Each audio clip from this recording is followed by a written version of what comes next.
You still have a choice. Leave now, or stay, and I will make your life a nightmare until you wish you hadn't. Sergeant Dylan Vischer stepped closer. His badge caught the morning sun as his eyes moved slowly across Grace Keener's house like he was already measuring it for demolition. His mouth curved into something that wasn't a smile, just enough to show he meant every word. Grace's hands were shaking. 6 weeks of invented violations. 6 weeks of this badge treating her childhood home like it was already gone. What Vischer didn't know was that across the street, a Navy SEAL had been recording every single word, and his K-9 had already decided this man was a threat. Before continuing, comment where in the world you are watching from and make sure to subscribe because tomorrow's story is one you can't miss. The hose had been running for 4 minutes when the cruiser turned onto Camellia Drive. Grace Keener didn't look up right away. She knew the sound of that engine. She had learned it the hard way. The low, unhurried rumble of a car that wasn't in a hurry because it didn't need to be. She kept the water moving across her mother's flower beds, the stream steady in her hand, her eyes on the soil. 3rd time, she thought. 3rd time in 6 weeks. The morning was already thick with August heat, barely 6:45, and the air sat heavy and damp against her skin. The neighborhood was quiet. A few sprinklers ticking on nearby lawns, a dog barking somewhere 2 streets over. Camellia Drive looked exactly like it always had. Old oak trees lining the sidewalk, modest, well-kept houses, flower beds that people tended because they cared, not because anyone was watching. Her mother had planted these flowers. Her father had laid this walkway, 1 stone at a time, on a Saturday when Grace was 6 years old. She had handed him the stones from a bucket while he worked. She still remembered the weight of them in her small hands. She heard the car door. "Morning." Sergeant Dylan Vischer walked toward her the way he always did. Slow, easy, like a man who had nowhere to be and knew it. He was a big man, thick through the shoulders, with small eyes that moved over things in a way that made her feel like she was being appraised rather than looked at. His uniform was pressed. His badge caught the early sun. Grace turned off the hose. She did not smile. "Officer?" "Ms. Keener." He stopped at the edge of her front walk. "Got another concern to bring to your attention." "I'm sure you do." "That hose." He nodded toward it. "Crossing the public easement line again. Code violation." Grace looked at the hose. It lay flat against the grass, exactly where it always rested. She looked back at him. "That hose is 14 inches from the easement line," she said. Section 12, Paragraph 4 of the Municipal Code requires 6 inches minimum clearance. I looked it up. After your last visit. Something moved behind his eyes, cold and slow. "Move it, anyway." "And if I don't?" Vischer took a step forward, then another. He was close now, too close, and his voice dropped into something low and deliberate. "Then I write it up, and once it goes in the system, I make a call. And that call turns into an inspection. And that inspection," he let the word hang, "turns into condemnation proceedings. You know how long that takes? 6 weeks. Maybe less for a house this old." His eyes drifted to the front door, the windows, the roof, moving across her home the way a wrecking ball moves before it swings. "You'd be out before Thanksgiving." Grace's breath caught. She held it. "You can't." "I already have. Twice. On this street." He leaned in slightly. "Nobody stopped me then. Nobody's stopping me now. You're what, 32? Widowed? Teaching 3rd grade?"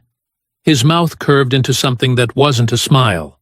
"Honey, you don't have the money, the time, or the connections to fight what's coming. Take the offer from Hargrove, pack your things, and move on. Or stay. And I will make your life a nightmare until you wish you hadn't." He was 6 inches from her face. Across the street, Conrad Clarkson had stopped walking the moment the cruiser door opened. He stood on the sidewalk with his K-9, Atlas, at his heel, watching. He had seen this before. Not on this street, not in this neighborhood, but he had seen it. The particular way a man in uniform approached a woman alone, the angle of the body, the deliberate use of space, the badge doing the talking before the mouth even opened. He reached into his pocket and pulled out his phone. His thumb found the camera. He opened it, switched to video, and pressed record. Steady, unhurried, the way he did everything. He held the phone at his side, angled upward, the lens pointed directly across the street. Whatever was about to happen, it was going on record. Atlas moved first. The big German shepherd had been sitting perfectly still, but now his ears snapped forward, his head dropped low, and a deep, continuous sound built in his chest. Not barking. Something older and more serious than barking. A warning that came from instinct, not training. Conrad glanced down at him. In 3 tours of service, he had learned one absolute truth about Atlas. The dog was never wrong. He looked back across the street. Vischer's body had shifted forward. Grace had gone completely still. The way people go still when they are calculating whether they are safe, when fight or flight are both running at the same time, and neither one has won yet. Conrad raised his phone, deliberate, fully visible, making sure the lens had a clean, unobstructed angle on both of them. Every word Vischer had just said was already on the recording. Every inch of that illegal proximity was already documented. He held the shot for 3 more seconds.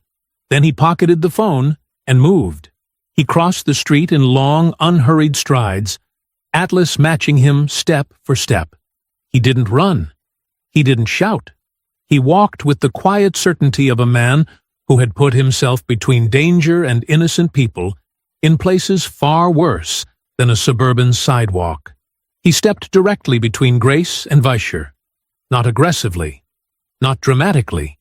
He simply placed his body there, calm, immovable, a wall that had decided where it stood. Atlas sat at his heel and fixed his gaze on Vischer without blinking. Vischer stepped back. 1 step. Involuntary. Conrad looked at him with an expression that was not angry, not threatening, just completely, utterly serious. He said nothing for a moment. He let the silence do its work. Then, quietly, "I think you're done here." Vischer's jaw tightened.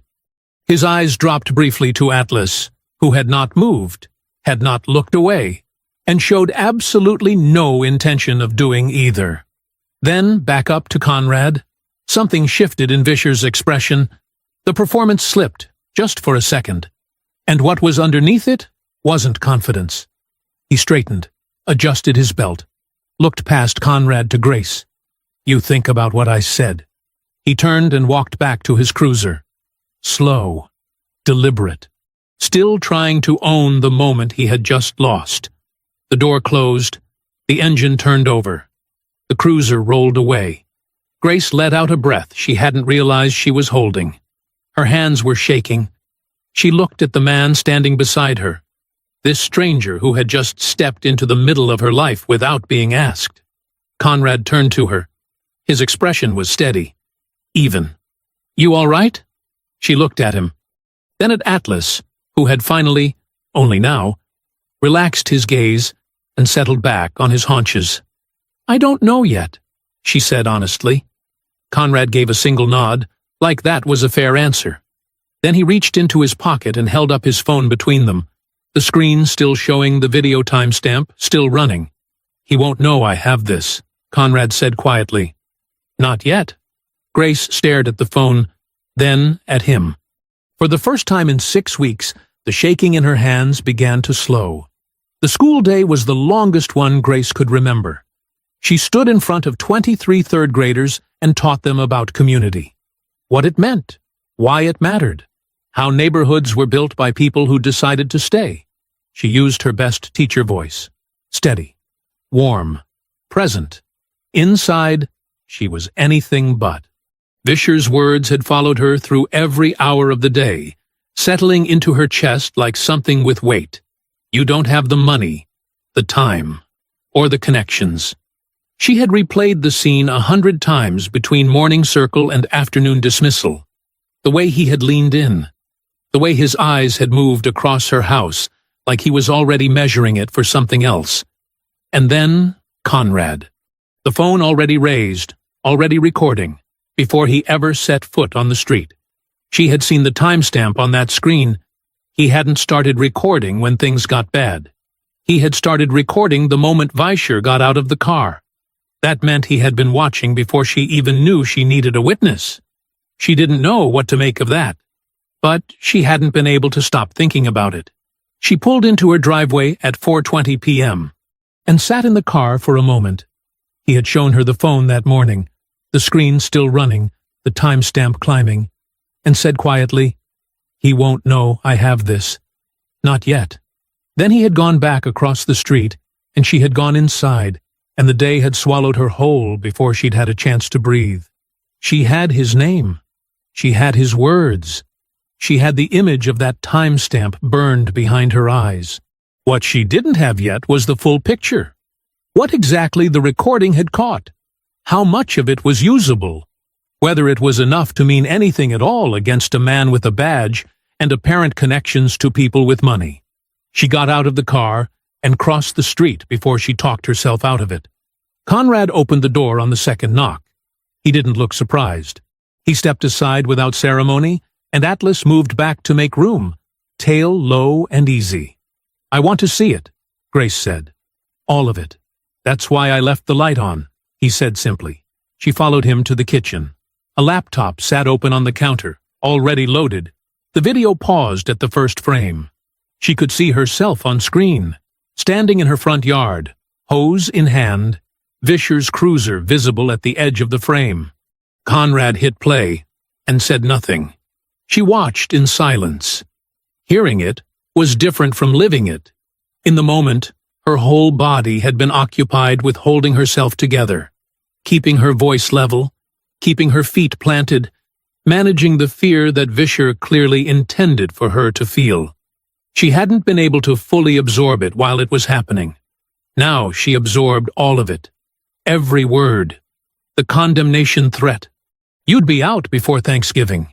The moment he leaned in, the particular, deliberate cruelty of Honey, "You don't have the money, the time, or the connections." Her own stillness on screen. She could see now what she had only felt then. The frozen quality of a person calculating whether they are safe. Then Conrad entering the frame. The way Vischer's body shifted back, just one step, just one, but unmistakable. A man who had been entirely comfortable, suddenly not. When it ended, she realized her arms were crossed tight against her chest. She uncrossed them deliberately. "That's all admissible?" she asked. "One-party consent state," Conrad said. "Everything on that recording is legal." She exhaled slowly. "How much of that is enough to—" "On its own?" He was honest about it.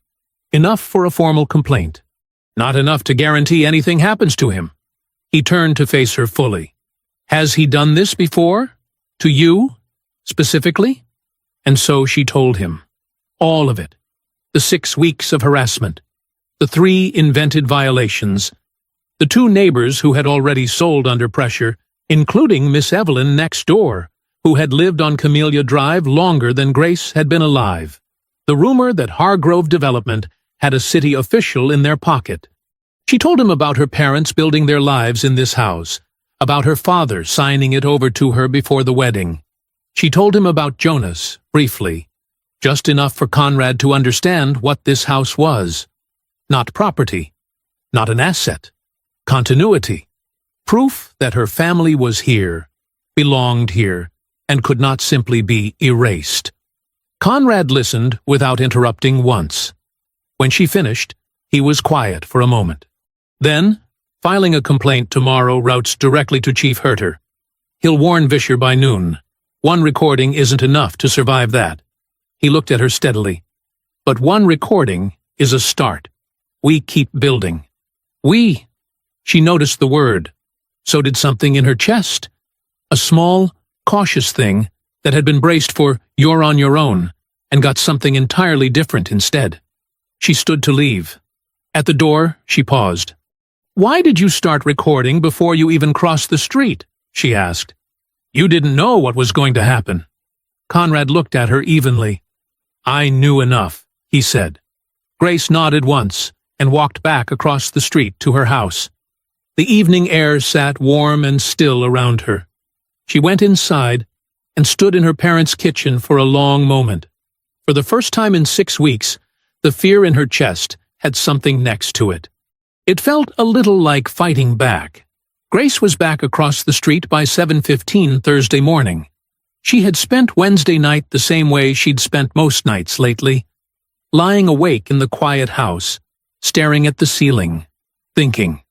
But this time, the thinking had a different quality to it. Less circular. More like planning.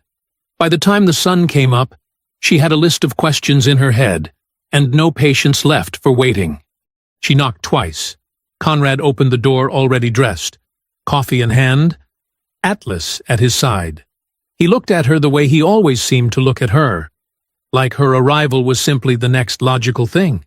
"Come in," he said. They sat at his kitchen table, plain and functional, nothing on it except 2 mugs and the quiet between them. Grace wrapped both hands around her coffee and looked at him directly. "I need to understand the plan," she said. "Not the outline, the actual plan." Conrad nodded, like that was the right question to start with. He explained it simply. Vischer was not operating alone. That much was already clear from the Hargrove connection, which meant a single complaint against a single officer would get buried fast. Chief Herter would receive it, flag it for Vischer, and by the next morning there would be a counter-narrative ready. An accusation of misconduct against a police sergeant needed weight behind it. Multiple documented incidents, a visible pattern, evidence that could not be quietly set aside. "So we build the record first," Grace said. "We build the record first," Conrad confirmed. "You keep your routine exactly as it is. Nothing changes. You water the flowers, you go to work, you come home. Normal.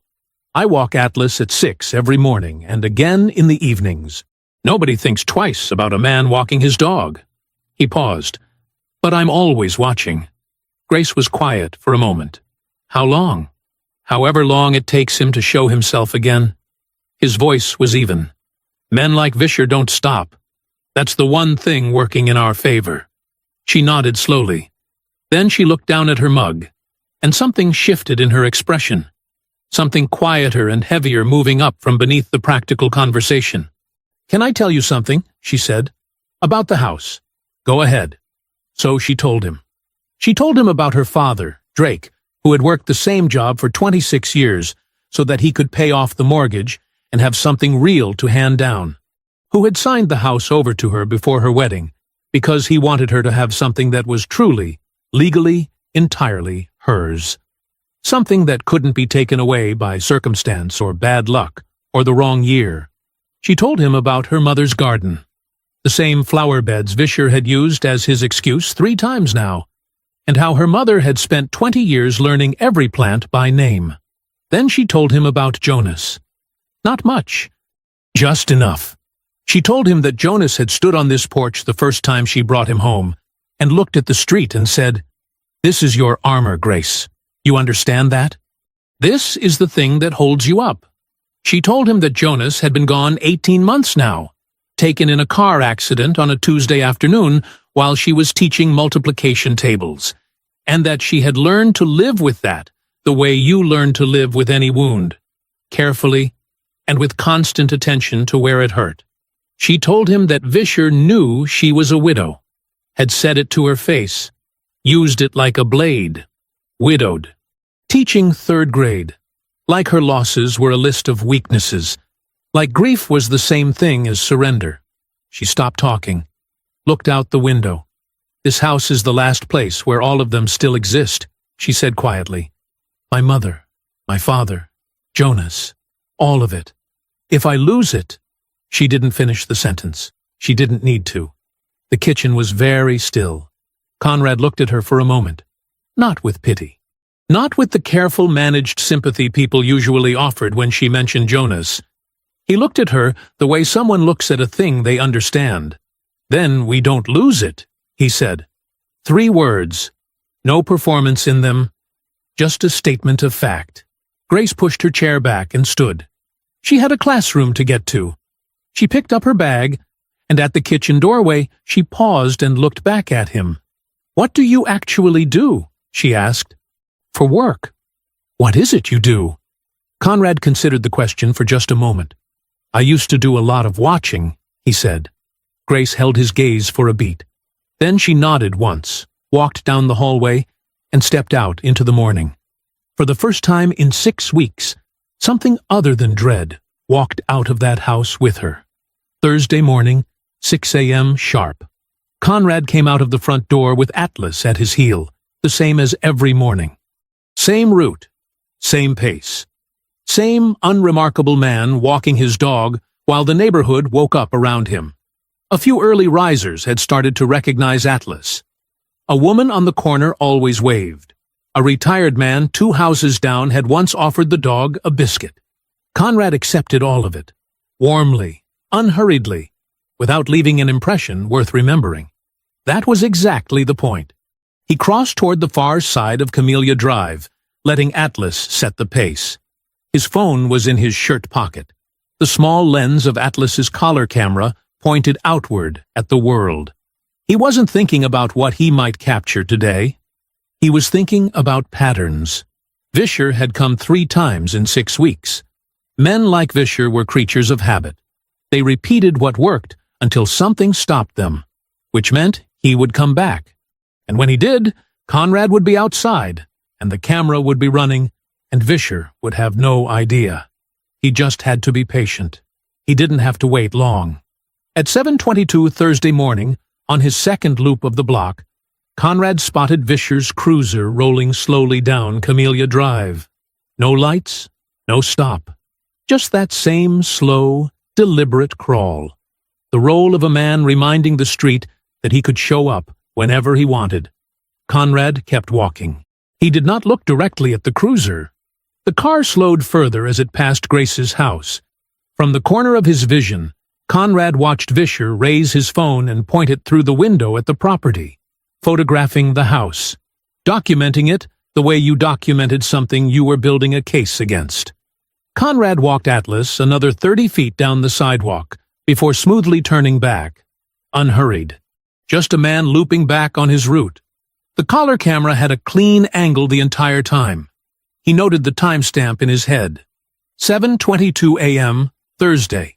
1 more brick in the wall. Friday brought the second piece. Conrad had noted the Hargrove development site trailer 2 blocks east on his morning walks, a portable office unit sitting at the edge of the cleared land, where 3 houses used to stand before their owners sold. He had been building a mental map of the people who moved in and out of it. On Friday afternoon, walking Atlas past the Walgreens on the main road, he spotted Vischer's personal vehicle, not the cruiser, his own gray pickup, parked near the far corner of the lot. Vischer was standing outside it, talking to a man in a white Hargrove development polo shirt. They weren't loud. They weren't obvious. They looked, to anyone glancing over, like 2 people running into each other in a parking lot. Conrad walked Atlas to a bench near the store entrance and sat down. Normal, unbothered. He scratched Atlas behind the ears, while the phone in his free hand recorded the exchange across the lot.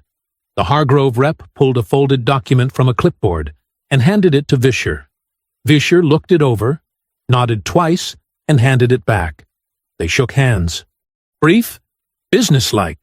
The handshake of 2 people who had done this before. The Hargrove rep returned to his truck. Conrad photographed the license plate before it left the lot. Saturday afternoon, Grace knocked on Miss Evelyn's door. She had been putting it off. She wasn't sure why. Maybe because Miss Evelyn, at 71, had already been through enough, had already lost the fight Grace was still in the middle of.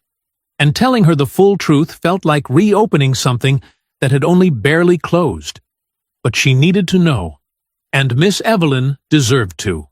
She told her everything, sitting in Miss Evelyn's small living room, surrounded by 50 years of a life well lived. Miss Evelyn went very quiet as she listened. The kind of quiet that isn't emptiness, but wait. When Grace finished, Miss Evelyn looked at her hands in her lap.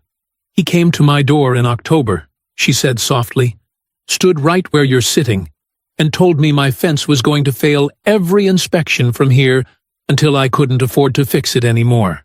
She paused. 2 days later, a man from Hargrove knocked and offered me assessed value. She looked up. I was scared. I was alone. And I signed. Her voice dropped to nearly nothing. I've regretted it every single day. Grace reached over and covered her hand. Neither of them spoke for a long moment. Saturday evening, Conrad was waiting on Grace's porch when she got home. He held up his phone without preamble and played the Walgreens footage. Grace watched the exchange. Vischer, the polo shirt, the document, the handshake. And when it ended, she looked up slowly. "That man," she said, "the one from Hargrove." Her voice was steady but tight. "He came to Miss Evelyn's door." Conrad nodded. "We have a pattern now," he said. 3 documented contacts, a direct coordination meeting, a clear connection between Vischer and Hargrove. He held her gaze. "But we need one more piece before this goes anywhere. Something that ties the whole thing together." Grace looked at her house. The flowers, the porch, the blue door. "Then we get it," she said. She went inside, sat at the kitchen table in the quiet, let herself think, carefully and without rushing, that this just might work. Sunday morning came in quietly. Grace was at the kitchen table with her coffee and a stack of lesson plans. The back door opened to let in what little breeze the morning offered. The house was peaceful in the way it only was on Sundays. No alarm, no rush, just the slow tick of the old clock in the hallway and the birds working the oak trees outside. Her phone rang at 8:14. She glanced at the screen. Her father.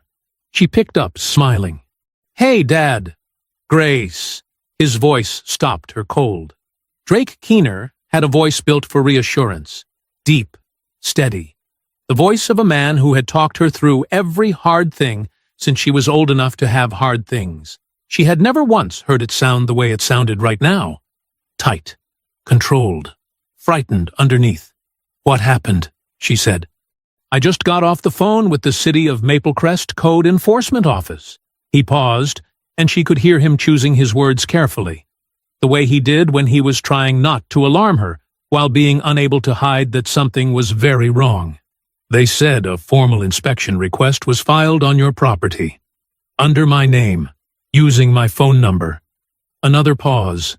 "Grace, I didn't file anything. I never called anyone." "Someone used my information." She set down her coffee mug. "They scheduled it for next Monday," he said, "and they flagged it. They specifically flagged it as a potential condemnation assessment." The kitchen was very still. Condemnation. She knew what that word meant in plain language. She had been a homeowner long enough to know. Condemnation meant a city-appointed inspector walked through your home looking for violations. Enough violations, and the property went on an abatement list. And once it was on that list, she was already dialing Conrad before her father finished the sentence. He was at her door in 4 minutes. She let him in, and he sat down at the kitchen table with his laptop without being asked, already moving, already working the problem. Grace sat across from him and pulled up the city's code enforcement page on her own phone while she relayed everything her father had told her. Conrad typed the name of the assigned inspector, then the firm, Crane and Associates, LLC. He found it in under 3 minutes. "Look at this," he said, and turned the laptop toward her. Crane and Associates was a private inspection firm operating under a city subcontract. Standard enough on the surface. But the firm's registered business address was a suite in the same building as Hargrove Development Group's regional office. 3 of Crane and Associates' last 5 municipal contracts had been awarded within 60 days of Hargrove breaking ground in the corresponding neighborhoods. The connection wasn't hidden. It just hadn't been looked for. "If their inspector cites enough violations," Conrad said, his voice flat and precise, "the city places the house on a municipal abatement list. From there, Hargrove submits an acquisition offer at assessed value, not market value. Assessed. And the city—" He stopped. let her finish the thought. "Force is the sale," she said. "Force is the sale." Grace put the phone down on the table. She sat very still, looking at nothing, while the full shape of it settled over her. This wasn't Vischer showing up with invented code violations and intimidation tactics. That had been the warning shot, the pressure designed to make her sell willingly. This was what came next, when she didn't. This was the machinery behind the man. Built quietly, operated through paperwork and procedure and city contracts, dressed up in the language of municipal process so that by the time anyone understood what was happening, it would already be done. They had filed a complaint under her father's name. They had forged his information. They had used the identity of a 58-year-old man who had spent half his life paying off this house so that his daughter would always have somewhere safe to stand. She felt something move through her then. Not panic, not grief, something hotter than both. "He knew," she said quietly. "Vischer knew exactly what he was looking at when he came to this door. He wasn't guessing. He picked me because he thought I was easy. Young, widowed, a teacher's salary." She looked up. He had this planned before his first visit. Conrad said nothing. He didn't need to. The look on his face confirmed it. Drake's car pulled into the driveway at 6:30 that evening. Grace watched from the window as her father got out. He had a suitcase with him. He stood in the driveway for a moment and looked up at the house. This house, the one he had handed to her with both hands and a clear title. And something moved across his face that she had never seen there before. He stood there a long moment. Then his jaw set, and he picked up the suitcase, and he walked toward the door. Inside, Conrad was already at the kitchen table, laptop open, building the case. The real fight was just beginning. Drake Keener filled a doorway the way certain men did, not through size alone, but through the particular quality of stillness that came from a man holding himself carefully in check. He set his suitcase down in the hallway, looked at the stranger sitting at his daughter's kitchen table, and said nothing for a moment. Conrad stood and extended his hand. "Conrad Clarkson. I live across the street." Drake looked at the hand. Then he shook it. Firm, brief. "I know who you are," he said. "Grace told me." He pulled out a chair and sat down heavily, the weight of the drive and the phone call and everything in between settling over him all at once. "So, what are we doing about this?" For the next 20 minutes, Conrad laid it out. He walked Drake through everything. The recording from Tuesday morning, the Walgreens footage, the Crane and Associates connection, the forged complaint filed under Drake's name. He turned the laptop and showed him each piece in order, methodical and unhurried, the same way he had briefed people in rooms far more dangerous than this one. Drake listened without interrupting. His expression didn't change much, just tightened, degree by degree, like something being wound too tight. When Conrad finished, Drake sat back and crossed his arms. "We go to the press," he said. "Tonight.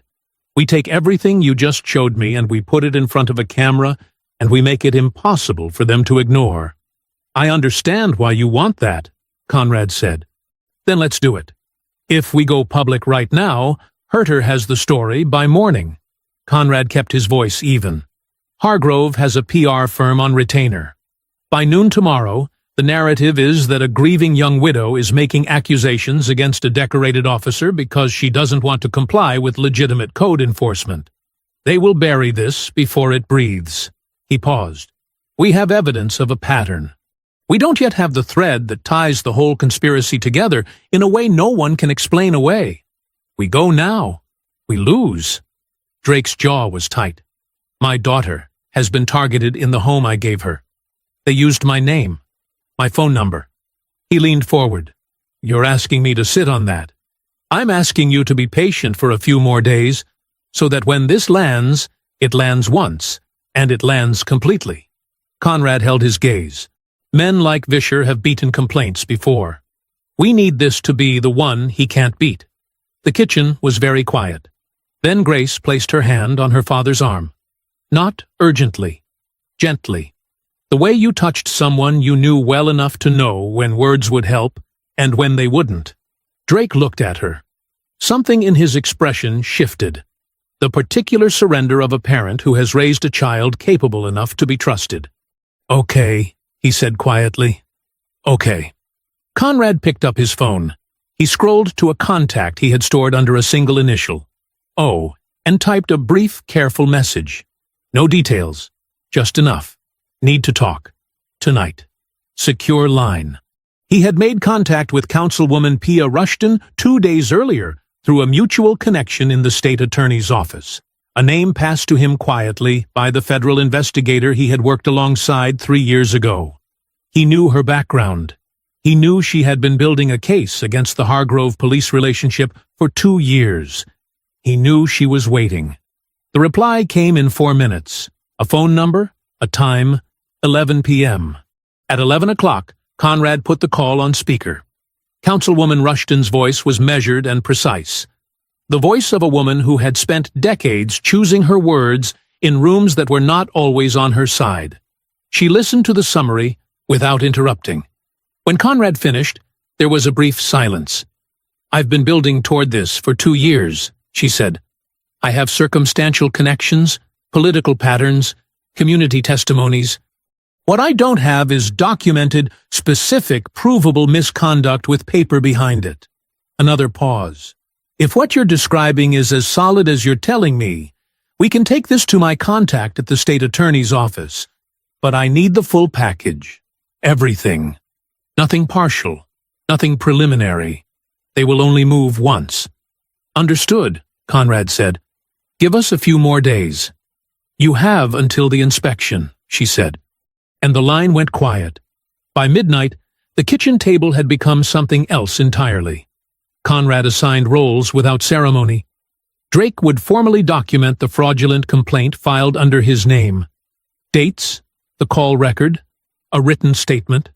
Grace would compile a complete timeline of every Vischer interaction, every violation notice, every witness. Councilwoman Rushton would prepare the legal framework in the background. Conrad would continue surveillance. 6 days until the inspection. Drake looked at the table. The notes, the laptop, the 2 people sitting across from him who were not willing to let his daughter lose what he had spent a lifetime building for her. And something in his face settled. Not calm, exactly. Something more like resolve. "All right," he said. "Let's get to work." Monday morning, Conrad drove to the Maple Crest Police Department alone. He had told Grace and Drake over breakfast that this was a necessary step, not because he believed it would work, but because the record needed to show they had tried. If this case ever went in front of a judge or a federal investigator, the paper trail mattered. Every door they knocked on, every process they followed, every formal channel they attempted and were turned away from, all of it became part of the story. He parked, walked in, and asked for the Internal Affairs Division. The officer at the front desk, young, careful, professionally blank, directed him down a hallway to a small office with a frosted glass window. Conrad sat across from a sergeant named Briggs, laid out a written complaint with precise, documented language, and submitted it with 2 supporting video files transferred to a department-issued USB drive. He was polite. He was specific. He used dates, times, and direct quotes. Briggs accepted the complaint, signed the receipt, and told Conrad he would be contacted when an investigator was assigned. The whole thing took 11 minutes. Conrad drove home knowing exactly what would happen next. The call came at 2:47 that afternoon.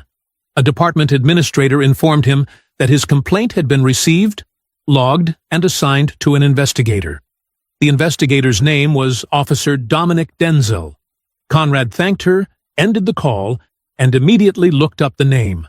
It took him less than 2 minutes. Dominic Denzel, 9-year veteran of the Maple Crest PD, former patrol partner of Sergeant Dylan Vischer.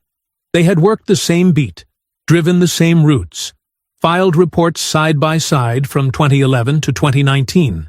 There was a photograph on the department's community outreach page from 4 years ago. Vischer and Denzel at a neighborhood barbecue, both grinning, paper plates in hand. Conrad set the phone down on the kitchen counter. He wasn't surprised. He wasn't even particularly angry. In his experience, systems protected themselves the same way everywhere.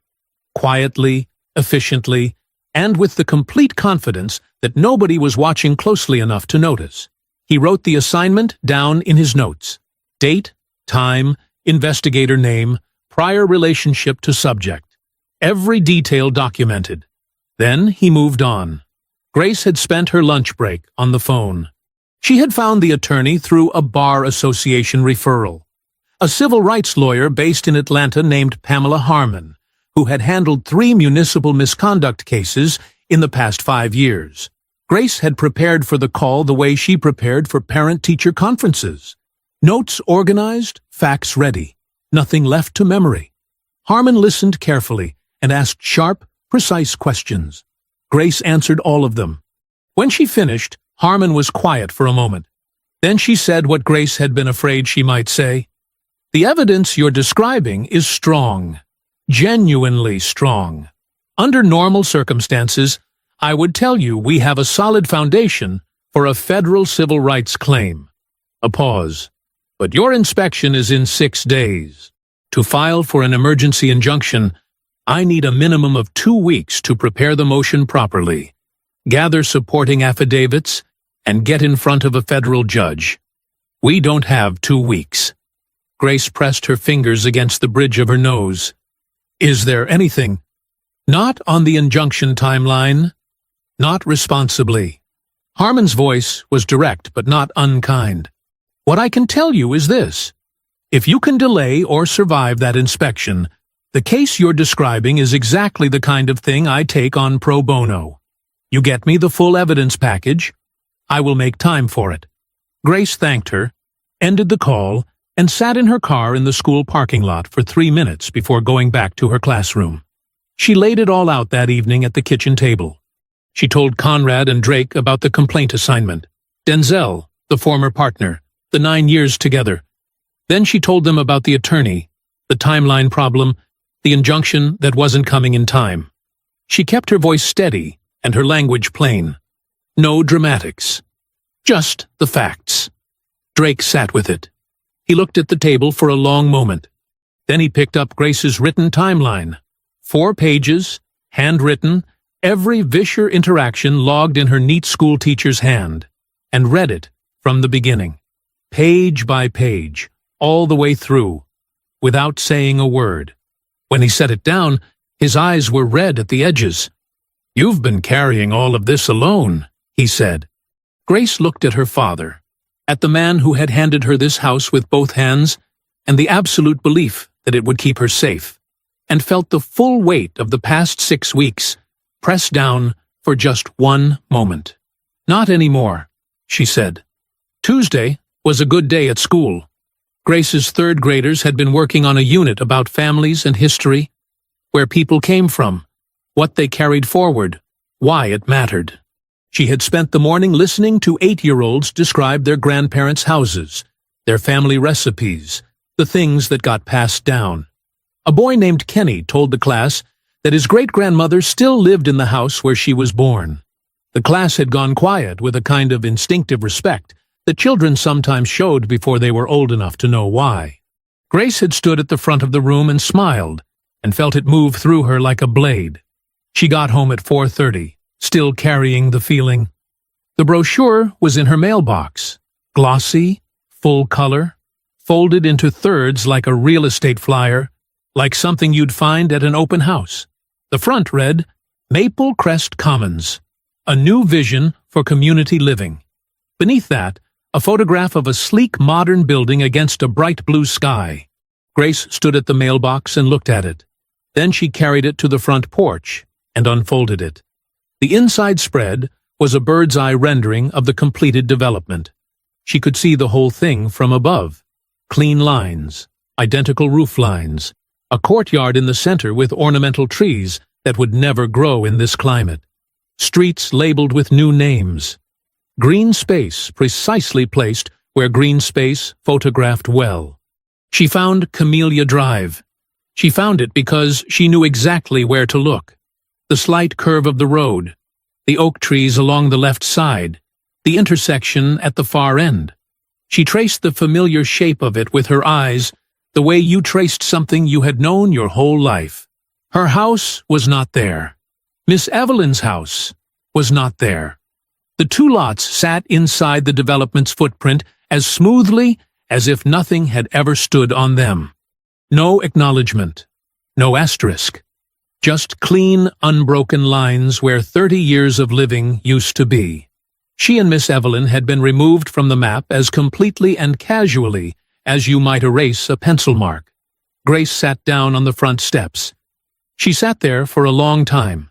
She thought about her mother kneeling in the dirt of these flower beds on a Saturday morning with her gardening gloves and her old radio playing gospel from the kitchen window. She thought about her father on his hands and knees laying the front walkway, stone by stone, while a 6-year-old Grace handed him pieces from a bucket and felt useful. She thought about Jonas standing on this porch in the early evening light, looking out at the street and saying, "This is your armor, Grace. You understand that?" She looked at the rendering again. Then she folded it carefully, went inside, sat at the kitchen table and graded her papers. All of them. Every page. She wrote her comments in the margins in her neat, deliberate hand. "Good thinking, Kenny." "Nice work, Aaliyah," because 23 children were coming back to her classroom tomorrow morning, and they deserved a teacher who showed up fully. She did not tell Conrad about the brochure that night. She didn't need to. She already knew what it was. It wasn't information. It was a message. We have already decided. You are already gone. She went to bed early and slept better than she had in weeks. Something had settled in her. Something cold and certain that lived on the other side of fear. Wednesday morning, Conrad walked his usual route. He turned east toward the Hargrove site, 2 blocks from Camellia Drive. The cleared land sat open and raw, the topsoil stripped back. A portable site trailer parked along the edge. 2 workers were moving materials near the trailer. Conrad had walked past this spot 11 times in the past 2 weeks. He knew both faces by now. The bigger one, a broad man in his late 40s with a gray work shirt and the permanently tired look of someone who had been doing physical labor since before it was fashionable, was always first to arrive and last to leave. Conrad had heard someone call him Ray. He slowed as he passed, letting Atlas drift toward the grass strip along the trailer's edge. Atlas sniffed the ground with complete disinterest, while Conrad nodded at the man. "Morning," Conrad said easily. "How long has this project been going?" Big Ray looked at him for a moment, then at Atlas, then back at Conrad. "Long enough," he said. The words carried something underneath them, not hostility. Something more like weariness. Like a man who had been watching something he didn't like for a long time and had run out of ways to not see it. Conrad nodded, gave Atlas a light tug, and kept walking. He had gone maybe 30 feet when he heard the footsteps stop behind him. "Hey!" Conrad turned. Big Ray was standing with his back to the trailer, not looking directly at him. His voice was low, careful. "I kept some things," he said. Didn't know why at the time. A pause. "Maybe I did." Conrad held his expression completely neutral. "I know where to find you," he said simply. He turned and walked on. Atlas matched his pace without breaking stride. Conrad kept his eyes forward and said nothing, but his jaw set just slightly. The particular set of a man who has been waiting for the thing that changes everything, and has just heard it arrive. Wednesday evening came in slow and gray. Conrad had spent the afternoon the same way he spent most afternoons, watching, noting, building the map in his head. At 5:15, he texted a single line to the number Big Ray had given him when Conrad circled back to the site an hour after their exchange. 2 blocks north, corner of Elm and 4th. 6 o'clock. He kept it short. Short messages left less to misread. He arrived 5 minutes early and walked Atlas along the block once before settling near the corner. The neighborhood here was quieter than Camellia Drive.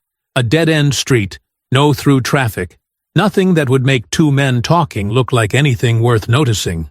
Big Ray pulled up at 6 on the dot.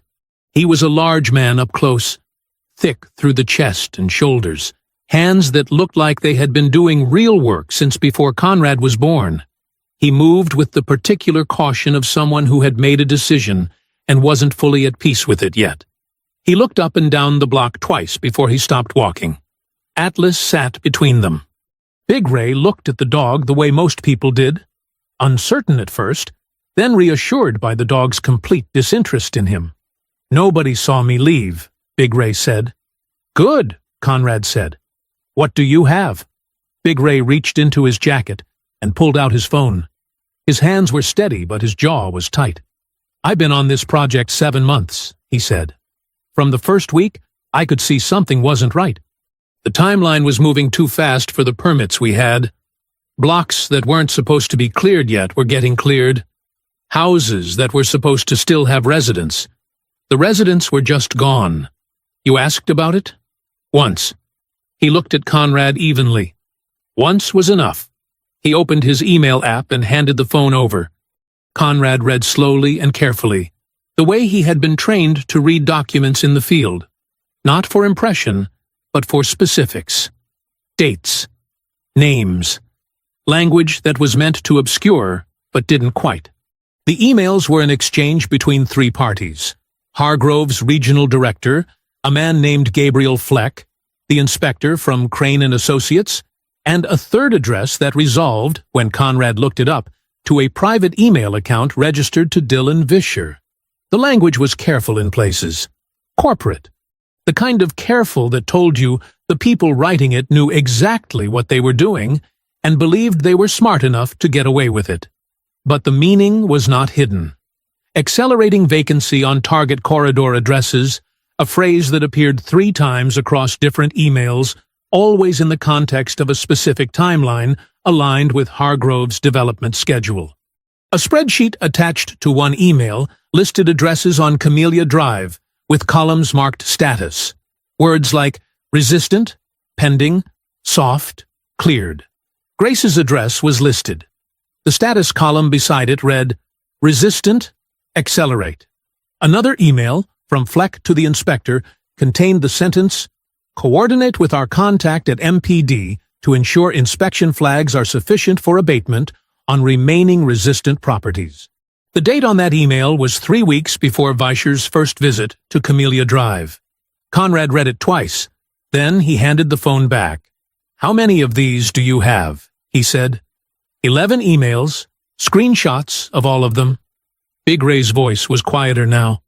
"I forwarded them to my personal account the day after I tried asking questions and got told to mind my work. I didn't know why I was doing it at the time." He looked down the street. "My grandmother lost her house in a situation like this, back in the 90s. Different city, same story. I watched it happen when I was 12 years old." He paused. "I told myself, if I ever saw it happening again, I wasn't going to be the one who looked away." Conrad looked at him for a moment. "Your family. Do they know you have these?" "No." "Is there anyone at Hargrove who might know you kept copies?" Big Ray thought about it. "I don't think so. I was careful." "You're going to need to stay careful," Conrad said. "Don't talk to anyone at the site about this. Don't change your routine. Don't give anyone a reason to look at you." Big Ray nodded. Conrad photographed all 11 emails on the spot, methodical and thorough. Then he backed everything up to the encrypted cloud server he used for sensitive documentation, a habit so automatic at this point that his hands moved through it before the thought had fully formed. He added a second backup to a server with a different provider.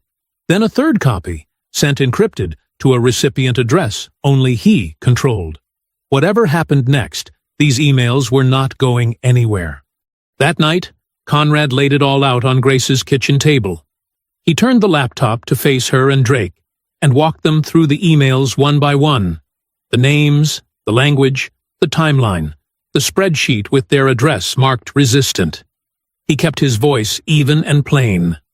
Just the facts, in order, without editorializing. Drake read the words accelerate beside his daughter's address, and went very still. Grace read the email from Fleck to the inspector. Ensure inspection flags are sufficient for abatement on remaining resistant properties. And something behind her eyes went quiet and hard. She reached out and touched the screen, her finger resting just below the date stamp.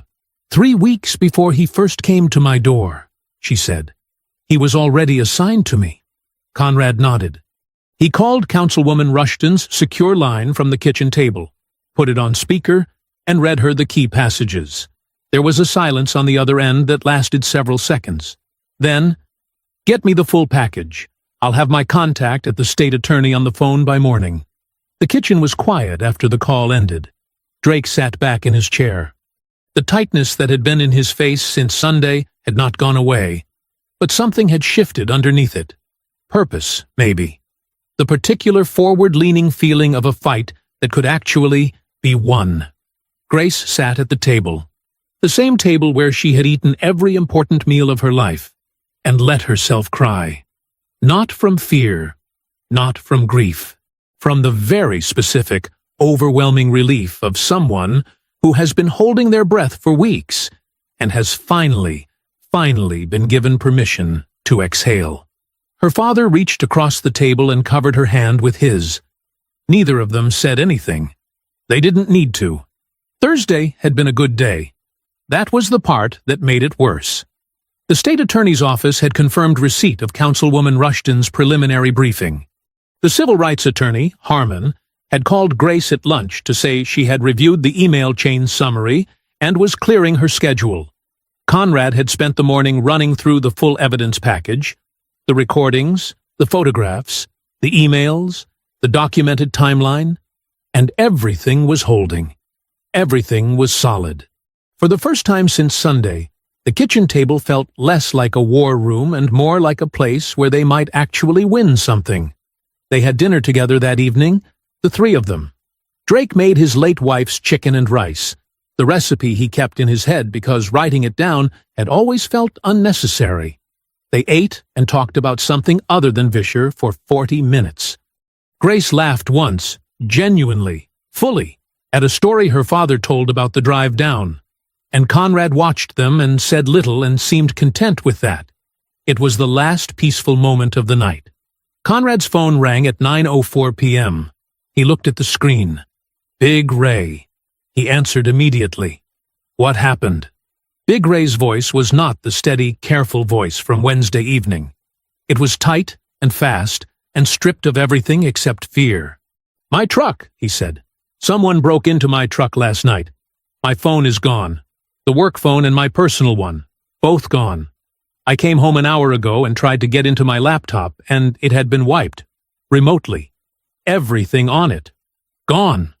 Conrad stood up from the table. Grace and Drake went quiet instantly. Are you at home right now? Yeah, I'm here. Stay there. Don't go back to the site tonight.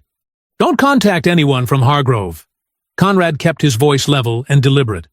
Is your family with you? A pause. My wife. My son. Keep them close. I'll be in touch within the hour. He ended the call. The kitchen was completely silent. He told them plainly and quickly. No softening. Big Ray's phone, the phone with the original email screenshots, was gone. The laptop wiped. Someone had moved against their witness, which meant someone at Hargrove, or connected to Hargrove, knew that Big Ray had talked. Drake's chair scraped back. They know what we have. They know someone talked, Conrad said. They don't know about the backups. They don't know what we've already passed to Rushton's contact. He held Drake's gaze. The emails are safe. 3 separate encrypted servers.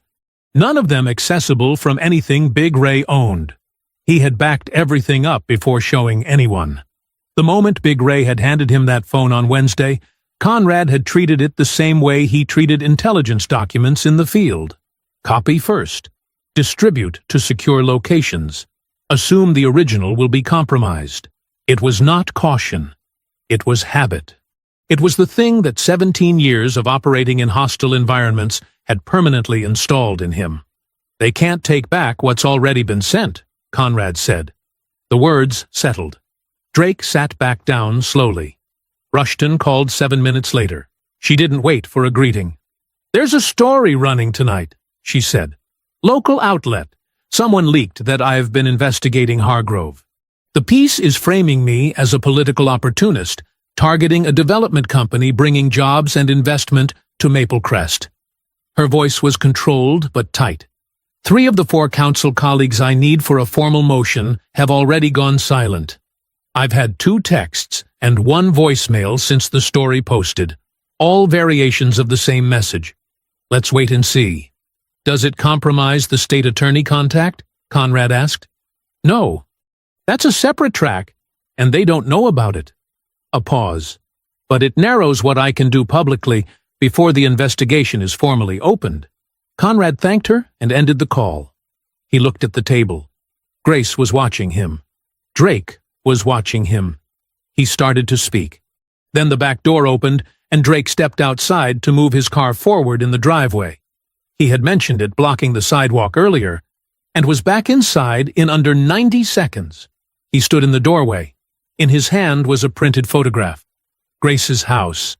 Full color. Taken from the street, sharp and clear. Across the front of it, stamped in heavy red ink, "Condemned." "All 4 tires," Drake said. His voice was very quiet. "All 4. Grace took the photograph from her father's hand. She looked at it for a long moment, at her house on that piece of paper, at the red words stamped across everything her family had built, and the room around her went absolutely silent, in a way that had nothing to do with sound. She did not shake. She did not cry. She went still in the way Conrad had noticed once before. Not paralysis. Something colder and more deliberate than that. She set the photograph down on the table. "They know where my father parks his car," she said evenly. "They know who's been coming and going. They have been watching this house." She looked up. Her eyes were dry and completely clear. "They are not trying to scare me anymore. They are trying to make me feel like it's already over." She looked at the photograph one more time. "They picked the wrong house." Conrad held her gaze for exactly 1 second. Then he opened his laptop. Drake went to bed at 11. He had held up well, better than most would have, Conrad thought. But the slashed tires and the photograph had taken something out of him that dinner and determination couldn't fully replace. Grace had walked him to the guest room, come back to the kitchen, and sat down across from Conrad without a word. The house was quiet. Just the 2 of them and the low hum of the refrigerator and Atlas, asleep in the corner with his chin on his paws. Conrad closed his laptop. He looked at her directly, the way he rarely did, the full, unguarded kind of looking that he usually kept rationed, and said, "I need to tell you something about who I am." Grace set down her coffee. "Okay." He didn't frame it dramatically. He never did anything dramatically. "I'm a Navy SEAL," he said. "You knew that part. What you don't know is what I specifically did." He paused, choosing the words the way he chose everything, deliberately, without waste. "For the last 4 years of my service, I ran a 6-man unit. Our job wasn't combat operations. It was intelligence documentation in denied environments." She looked at him steadily. "What does that mean?" "It means we went into places where powerful people were doing corrupt things and believed they were untouchable. Places where anyone who tried to build a case against them had already failed. Our job was to document what was happening in a way that couldn't be dismantled, even when the targets knew someone was watching, even when they were actively trying to destroy the evidence." He looked at her evenly. "I have done this in conditions that make Maple Crest look like a Sunday afternoon." The kitchen was very still. "The night Big Ray called," Conrad continued, "you watched me not panic. I need you to understand why." He turned the laptop back toward her and opened a file. Inside were folders, dated and labeled, each one a layer of the case they had been building. "The moment Big Ray showed me those emails on Wednesday evening, I treated that phone as a compromised asset. I backed up every email to an encrypted cloud server before I left the corner of Elm and 4th. Then a second server, different provider, different country. Then a third copy, sent encrypted to a secure address only I control." He paused. Big Ray's phone is gone. His laptop is wiped. It doesn't matter. I had already moved everything before I walked home. Grace stared at the screen, then at him. You assumed they would come for it, she said. I assumed they would try. They always try. He leaned back slightly. Every conversation of consequence in this kitchen has been recorded on a secondary device. Everything I passed to Councilwoman Rushton went through a channel that isn't traceable to this address. I shared nothing in writing that could be intercepted and used against us. He said it plainly, without self-congratulation. Just facts. I have been running this as an operation from the morning I crossed that street, because that is the only way I know how to do it. Grace was quiet for a long moment. Then she said, "Show me the rest." Conrad reached down and unclipped the small rectangular device from Atlas's collar. He set it on the table between them. It was barely larger than a matchbook. Matte black, weatherproof, with a wide-angle lens no bigger than a shirt button. Atlas has worn this on every walk since my first week here, Conrad said. It's a military working dog body camera. Standard equipment from my unit. Wide angle, high definition, full audio. He pulled up a folder on the laptop and opened it. Every conversation Vischer has had on Camellia Drive for the past 2 weeks, including the exchange with the Hargrove representative that I was too far away to fully hear, Atlas was within 20 feet of. Ground level. Clean angle. Continuous recording. He played 30 seconds of footage. Vischer's voice filled the quiet kitchen. Clear, unhurried, explicit. The Hargrove representative's response. The document exchanging hands. Every word. Grace watched the screen without moving. When it stopped, she looked at Atlas. The big dog was still asleep in the corner, one ear twitching slightly at the sound of his own recording. His collar lay on the table between them, small and unremarkable, carrying everything they needed. She looked back at Conrad. You were ready for this, she said. Not a question. I was ready for them to try, he said quietly. There's a difference. Grace looked at the folders on the laptop, at the collar on the table, at the man across from her who had crossed a street on a Tuesday morning and quietly, methodically built an architecture of accountability around her house, while she was at school, teaching other people's children. Why? She said. You could have just filed a report, handed over the first recording. You didn't have to do all of this. Conrad was quiet for a moment. He looked at the table, then out the dark window toward Camellia Drive. When he spoke, his voice was low and without performance. I have spent 17 years protecting people in places where the system had already failed them, he said. I know what it looks like when the machinery turns against someone who did nothing wrong. He paused. And I know what it costs when nobody does anything about it. He looked at her. I wasn't going to be the one who looked away. The kitchen held that for a moment. Then Grace nodded once, slow and certain, the nod of someone who has just understood something fully and completely, and reached out and picked up the collar from the table. She turned it over once in her hands, set it back down carefully, like something that deserved to be treated with respect. Okay, she said. What do we do tomorrow? Nobody slept much Thursday night. Conrad had been at the kitchen table until past 2, running through the evidence package one final time, not looking for holes, exactly, but pressure testing it the way he pressure tested everything, asking himself what a good defense attorney would attack first, what a sympathetic journalist could misread, what a compromised investigator might try to dismiss. He had done this in the field with mission plans, sitting in forward operating bases with a headlamp and a satellite phone, finding every weakness before the weakness found them. By 2:30, he was satisfied. By 6, he was dressed and at the table again, with coffee, a legal pad, and a list of names. Grace came downstairs at 6:15. She looked at him, looked at the legal pad, and without a word went to make a second pot of coffee. Drake appeared 20 minutes later. Nobody talked about sleeping. Nobody talked about the photograph. They all understood, without saying it, that last night was last night, And this morning was something else entirely. "Sit down," Conrad said. "Both of you. We have 36 hours. He walked them through it methodically, the legal pad in front of him, each move numbered and sequenced. "Everything has to happen today," he said, "before end of business Friday. Not Saturday. Not Sunday morning. Today. Because we need the legal and federal mechanisms to activate over the weekend so that by Monday morning, when Crane's inspector shows up at this address, he has nowhere to go." He tapped the first item on the list. The evidence package goes to a federal civil rights investigator named Roy Carver. I worked alongside Carver in a DOD capacity 3 years ago. He runs civil rights fraud cases out of the regional federal office. Once this is in his hands, jurisdiction shifts entirely. Herter cannot touch it, Vischer cannot influence it, and Hargrove's attorneys cannot slow-walk it through the municipal system. He looked up.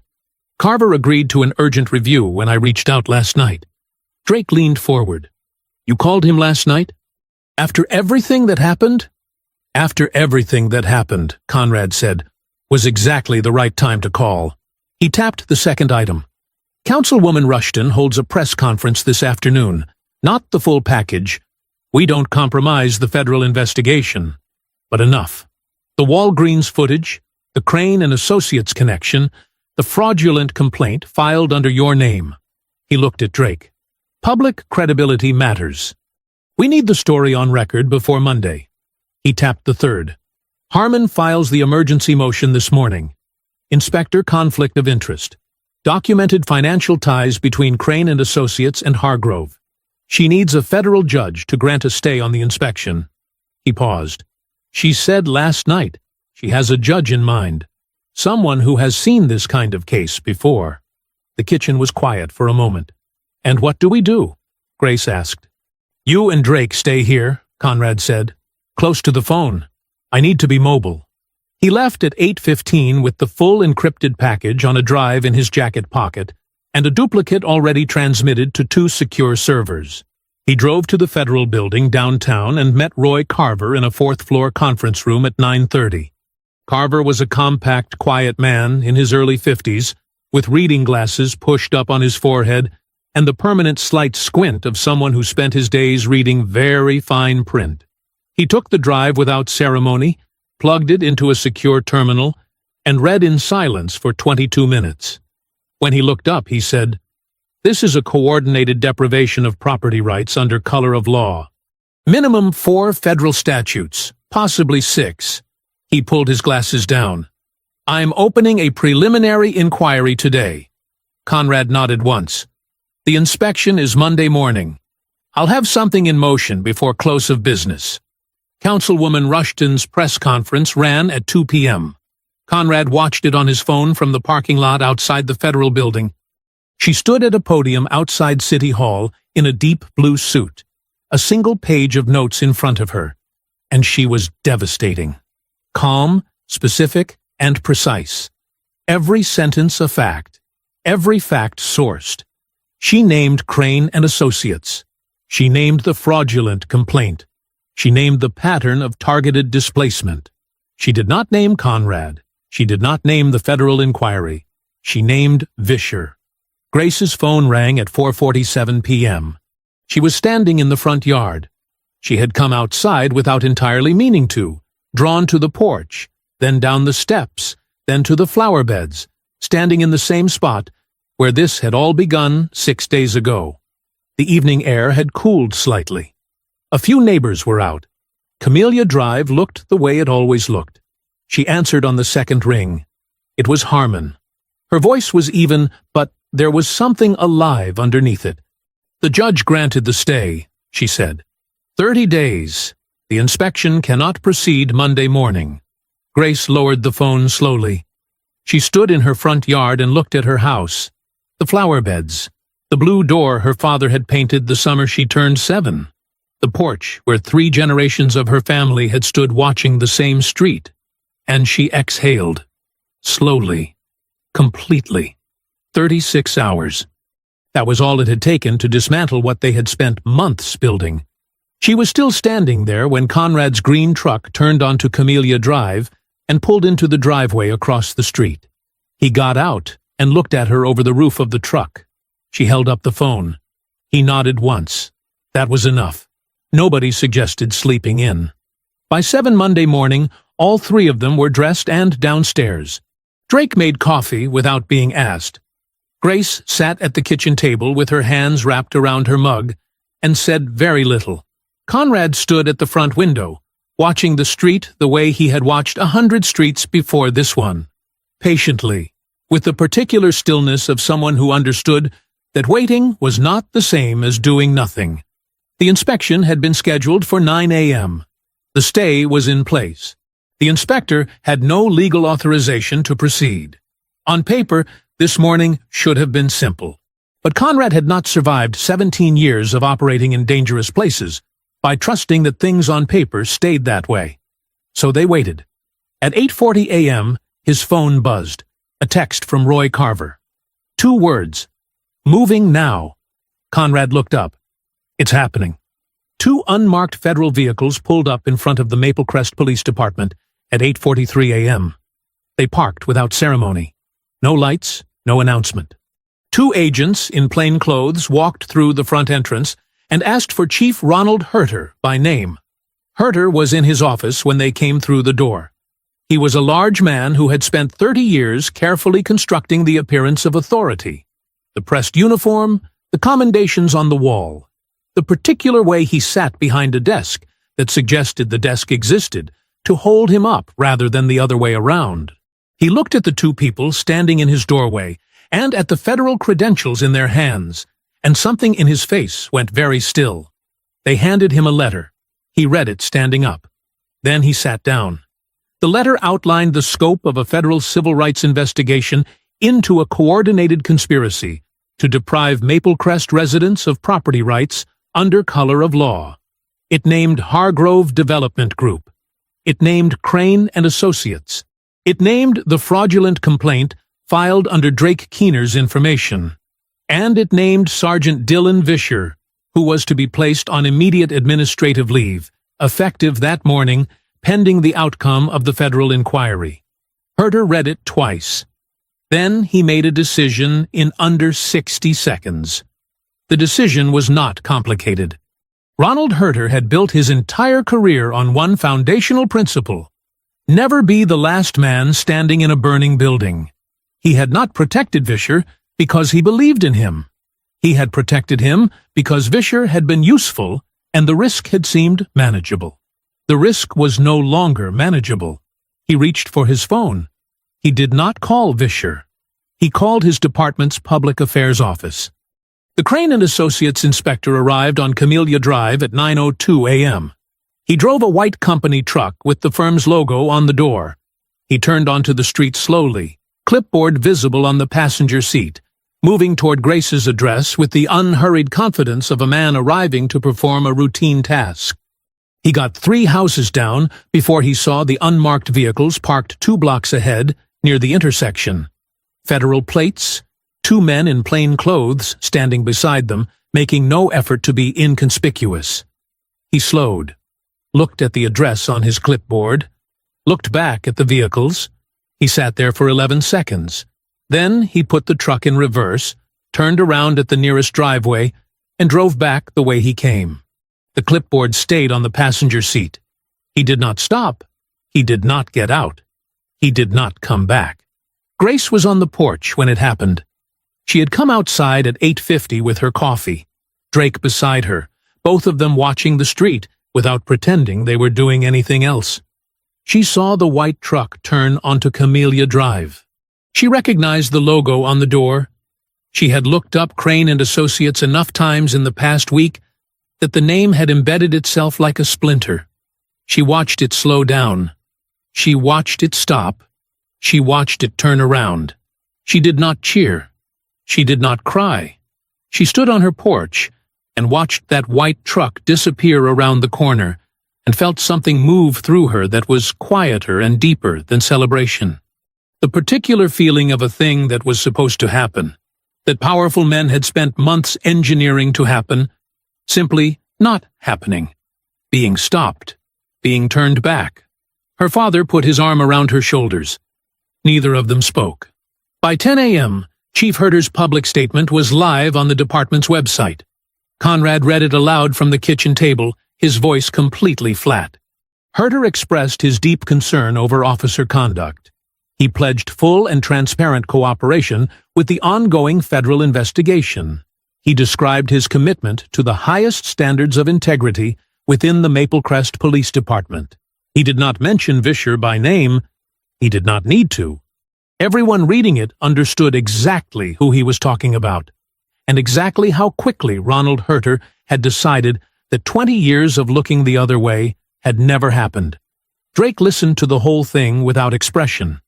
When Conrad finished, Drake said, "He didn't even call him first." "No," Conrad said. "He didn't." Drake nodded slowly. The nod of a man who had lived long enough to recognize a coward performing loyalty he never once possessed. Outside, Camellia Drive sat quiet in the morning light. Vischer's cruiser did not appear. For the first time in 6 weeks, the street was just a street. Tuesday morning arrived like a different world. Grace sat at the kitchen table with her phone and watched the regional news app refresh with the particular surreal feeling of seeing something private become suddenly, completely public. Councilwoman Rushton's press conference footage was everywhere. Local news sites, regional affiliates, 3 different social media platforms. The story had grown legs overnight. By 7 a.m., it had been picked up by 2 statewide outlets. By 8, a national civil rights organization had issued a statement of support. Drake sat across from her, reading quietly. Conrad stood at the counter with coffee, watching his own phone. None of them said much. There was a particular kind of silence that came after a long fight started turning. Not celebration exactly. More like the careful, almost disbelieving act of watching something you had worked for become real.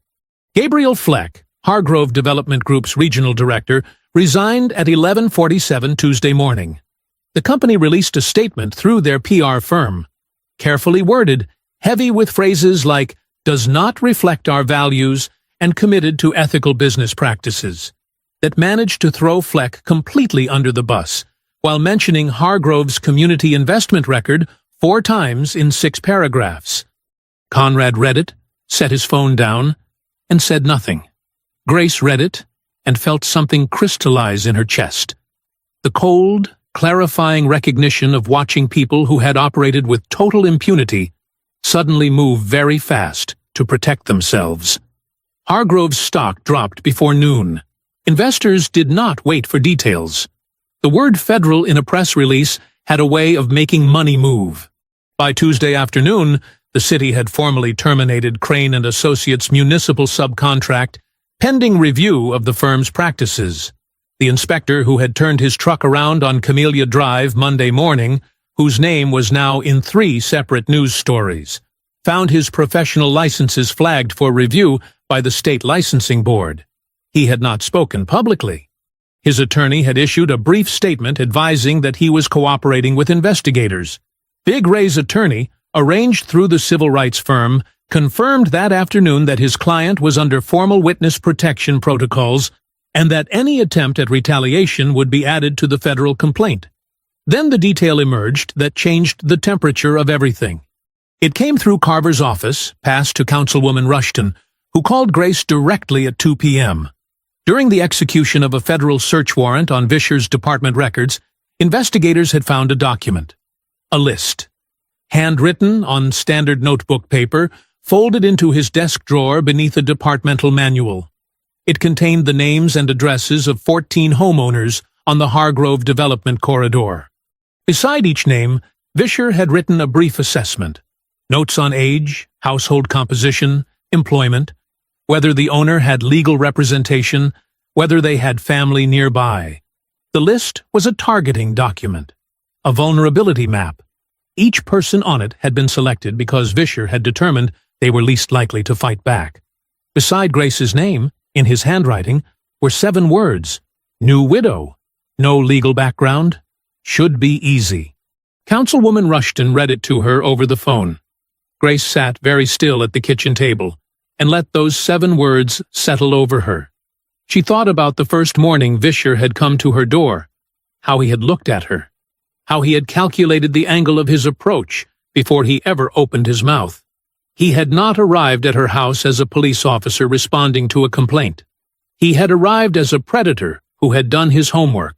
She had been a name on a list, a vulnerability score, an asset to be acquired. She looked at her father across the table. He had heard it too. She had put the call on speaker without thinking. Drake's face was absolutely still. He was looking at the table and breathing very carefully. "Dad," she said quietly. He shook his head once, not dismissing her, just needing a moment.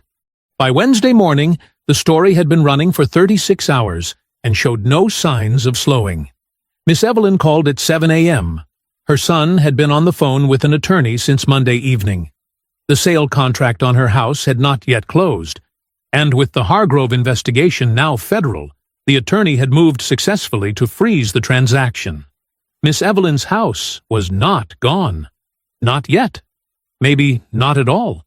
The civil rights firm called Grace at 8. They were taking all Camellia Drive displacement cases on contingency. Every homeowner who had been targeted. Every fraudulent complaint. Every manufactured inspection. All of it. She walked into her classroom at 8:40. She had not told her students anything. She had not told their parents anything. She was their teacher. Whatever was happening on Camellia Drive stayed on Camellia Drive. The principal met her at the classroom door. "The parents have been talking," he said simply. He looked at her with an expression that sat somewhere between pride and apology. Sorry she'd had to go through it. Proud of how she had. "I hope this is all right." He opened the classroom door. Every member of the school staff who was not currently with students was standing inside the room. The principal began to clap. The staff joined him. 23 third graders, who did not fully understand what they were clapping for, but understood that their teacher had done something that mattered, clapped loudest of all. Grace stood at the front of her classroom. She did not hold it together. She did not try very hard to. Kenny, the boy who had told the class about his great-grandmother's house, looked up at her from the front row with the straightforward sincerity of an 8-year-old and said, "Are you okay, Ms. Keener?" She laughed and wiped her eyes and told him she was better than okay. She meant it completely. 3 weeks later, the mornings were different, not dramatically. Not in any way that would be obvious to someone passing through. The street looked the same. The oak trees, the sidewalks, the modest, well-kept houses sitting in the early September light. But the quality of the quiet had changed. It was no longer the quiet of people holding their breath. It was the quiet of people who had exhaled. Miss Evelyn was on her porch by 7 most mornings now, coffee in hand, watching the neighborhood the way she had watched it for 30 years before fear had driven her inside. Her son had made 3 phone calls and a same-day drive from Birmingham the week after the federal inquiry opened, and the sale contract, not yet closed, still sitting in escrow, had been rescinded. The house was hers. It had always been hers. Now the paperwork reflected that again. 2 doors down, the Hargrove brochure that had appeared in mailboxes up and down the street had been replaced, in several windows, with small hand-lettered signs. Some said, "Not for sale." One, in Miss Evelyn's front window, said simply, "We are still here." Grace saw the green truck before she heard anything. She was at the kitchen window with her coffee, a Saturday habit, unhurried, no alarm, no lesson plans, when she noticed Conrad's front door open. He came out carrying a box, set it in the truck bed, went back inside, came out with another. She set her mug down. She had known this was coming. His shoulder was healed, had been healed for 2 weeks, if she was being honest about what she'd observed. He had mentioned Virginia once, briefly, in a conversation about what came next. She had not asked him to elaborate, and he had not offered. Some things didn't need to be mapped out ahead of time. She went to the kitchen and stood at the counter for a moment. Then she opened the cabinet above the stove and took down her mother's recipe box. The sweet potato pie had been her mother's signature, the dish she made for every occasion that mattered, the one she had never written down, because, she said, written down recipes were for people who didn't trust their own hands. Grace had learned it by standing beside her at this stove and watching and asking questions and being told to just feel when it was right. She had made it twice since her mother passed. Once for her father's birthday. Once for Jonas, the first Thanksgiving they spent in this house together. He had eaten 2 slices and declared it the finest thing he had ever tasted, which she knew was not entirely objective, but loved him for anyway. She had not made it for anyone outside family. Until now. The truck was 3/4 loaded when she crossed the street. She carried the pie in both hands, still warm, covered with a dish towel the way her mother had always covered it. Conrad was at the tailgate, adjusting a bag, when he heard her footsteps, and turned. He looked at the dish in her hands, then at her face. She held it out. He took it carefully. The way you took something you understood was not a casual gift. You didn't have to, he said. My mother made this for people who mattered, Grace said. So. Conrad looked at the pie for a moment. Something moved across his face, quiet and unguarded. The closest thing to unguarded she had ever seen from him. Atlas appeared from behind the truck and sat between them, ears forward, looking up at the dish with professional interest. That's not for you, Conrad told him. Grace laughed. It came out easy and full and real, and she realized it was the first time she had laughed on this driveway in a very long time. She looked at him steadily. My mother used to say that a house is just wood and brick until people love it into something real. She glanced back at Camellia Drive, at the flower beds, the blue front door, Miss Evelyn raising her coffee cup from the porch next door in a small, unhurried salute. I used to think that was just something Mom said. She looked back at Conrad. Thank you for seeing what it was worth. Conrad held her gaze. He didn't deflect it, didn't minimize it, didn't reach for a modest answer. He simply received it, the way a man received something he had genuinely earned and knew it. Take care of it, he said quietly. Always have, she said. He loaded Atlas into the passenger seat. The big dog settled immediately, chin dropping toward the window, ears relaxed for the first time in weeks. Conrad closed the door and stood beside the truck for a moment, his hand resting on the roof, looking across at the house on Camellia Drive. Still standing? Flowers still in the beds. The blue front door catching the early morning light the way it had caught it every morning for 30 years. He nodded once. Then he got in, started the engine, and pulled away from the curb. Atlas barked once as the truck reached the end of the street, sharp, clean, proud. And then they turned the corner and were gone. Grace stood in her driveway and watched until there was nothing left to watch. The street settled back into its Saturday morning quiet around her. A sprinkler ticked somewhere. A child on a bicycle wobbled past the oak trees. Miss Evelyn raised her coffee cup again from the porch next door, and Grace raised an invisible one back. She turned and looked at her house. The walkway her father had laid stone by stone. The flowers her mother had tended for 20 years. The porch where Jonas had stood in the evening light and called this place her armor. All of it still here. All of it still standing. All of it still hers. She walked up the front path, pushed open the blue door, and went inside. Justice, when it finally comes, doesn't always announce itself. Sometimes it crosses the street, asks if you're ready, and stays until the work is done. If you enjoyed the story, leave a like to support my channel, and subscribe so that you do not miss out on the next one. On the screen, I have picked 2 special stories just for you. Have a wonderful day.